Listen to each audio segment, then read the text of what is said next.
I always like to start out with a couple of quick questions. So, did you know that there's a $17 trillion industry of what's called non-cash trading? And I know a lot of people stand up here and say, oh, we've got a massive industry.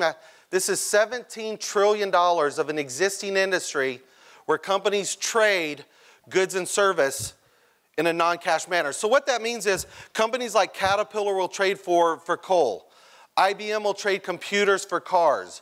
Media companies trade media assets. Hotels trade for toilet paper. It's this massive existing fragmented industry, and the average transaction is over $1 million. So this is an enterprise level deal. And the way it works currently is a company like Caterpillar has excess inventory, and they'll look around and they've got 400 or 500 trade partners. And they'll make a call and say, hey, I've got Caterpillar equipment, do you need it? And they'll call a coal company and they'll do a $40 million transaction. Goods for services, it's an equal. It's called corporate barter, offsets, global trade. It's got a bunch of different names. But it's manually done. It's phone calls, it's fax, it's email, it's one-to-one. It's very cumbersome. And you might ask yourself, well, if it's so difficult, why would a company do it? Why don't they just sell for cash? Well, there's a lot of reasons. One, financial leverage. If you've got $1 million worth of cars left on your lot, rather than discounting them at 20% and then selling them and paying taxes, you can call a computer company and trade at full retail. And in the IRS, it falls under a 1099-B. It's a tax-free transaction. So think about that for a moment. You've got a global company trading full retail in a tax-free environment in an off-book situation. Massive opportunity, but it's also massive financial leverage for these corporations. So this is an existing activity. What we've done is just sort of amplified and automated the system. Rather than doing a one-to-one trade, we created a system called MonetaPro, which stands for Moneta, the very first form of portable currency ever. Once civilizations moved past barter, trading chickens for milk, the Moneta seashells were the first forms of portable currency. So the name has actually taken us back to the generation of currency. What we built is a system called MonetaPro where companies do a sale and what they get back is a credit we created called a G-Buck.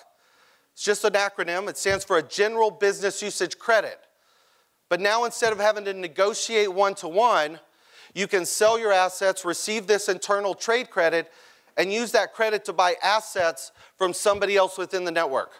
So companies no longer have to negotiate. Caterpillar can sell equipment, get back credits, use those credits to buy tires, fuel, shoppings, all kinds of different assets. So these companies already trade in the networks.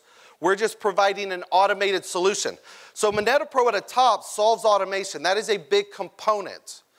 And we get asked all the time, oh, are you a blockchain company? Are you a blockchain? We're using blockchain in a very efficient, light touch way. Two of the big problems for the companies are ownership and audit. If a company transfers $1 million of cars, that's an off-book transaction. It does not show up in their normal accounting system.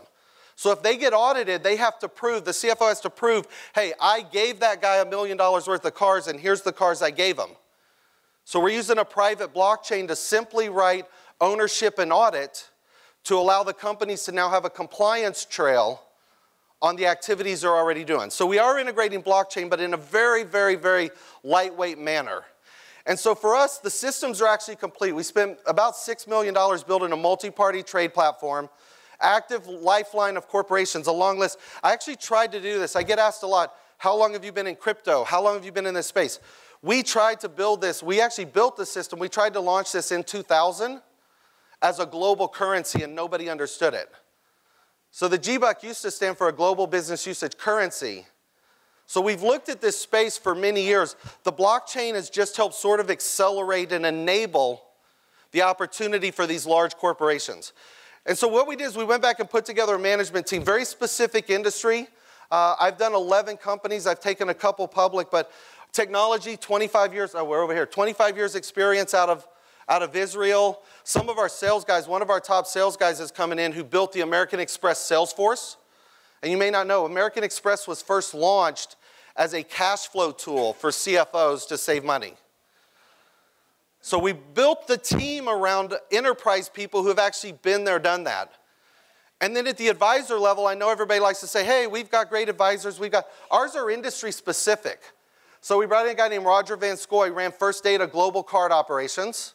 Steve Mott ran MasterCard New Technologies. Michael Turpin, some of you guys know, helping us on the PR side. Richard Titus, who's actually here in the group as well. Those of you that know Richard, Richard's doing an amazing job in the blockchain space. Our interest in Richard, I've known him 15 or 16 years. Richard was the CEO of Razorfish and also Daily Mail. So the media conglomerates do a massive amount of trading of media assets.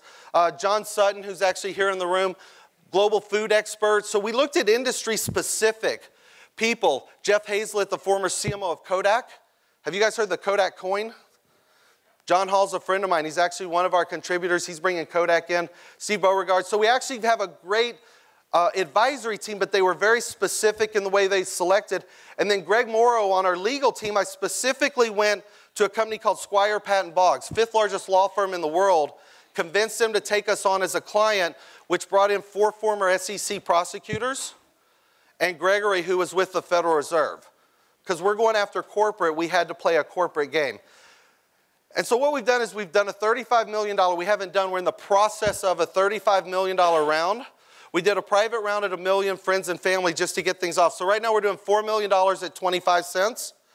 We're doing it as a SaaS, so we're doing an actual security, but we classically fit as a utilitarian token. The reason is the MonetaPro token, it's separate. It's called a MON for money. So our token is MON, money, MonetaPro. The token at 25, 50, or 75 cents converts into the system at the value of $1 for purchasing power. So we have a very clear utilitarian function, but we're still operating as a security type investment with the corporations we brought in. And we're using Kamsa on our token creation as opposed to Ethereum. The benefit with Kamsa is it immediately gets us listed into the Japanese exchange platforms. And the Japanese actually have a word called kokan, which stands for trading among wholly owned subsidiaries. So we're going to be immediately listed through the Kamsa platform, and then again, the MON converts into the G-Bucks. So that's MonetaPro. MonetaPro.io is the site. If you have questions, I'd love to answer them, but thank you for your time.